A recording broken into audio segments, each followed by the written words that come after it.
Ang susunod na programa ay rated ESP. Ito ay edukasyon sa pagpapakatao, tinuturuan tayo paano rumespeto sa isang kapwa-tao. para sa mga batang manonood.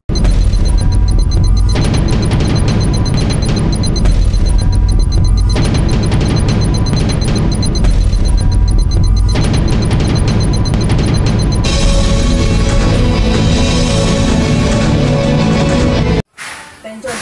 Magkita kami ngayon ni Pablo. May dala siyang droga at kayo nang bahala sa gagawin niyo. Understood? Opo, sir. Pupunta ako kay Tanggol. Dadalhin ko yung drugs. Kayo na bahala magtago. Yes, boss. Move! Ano kaya ang binabalak nila Pablo dun? Go. Papakayin ko sila. Go. Tanggol! Asan yung drugs? Hindi ko alam sa inyo. Kala ko ba may dadaling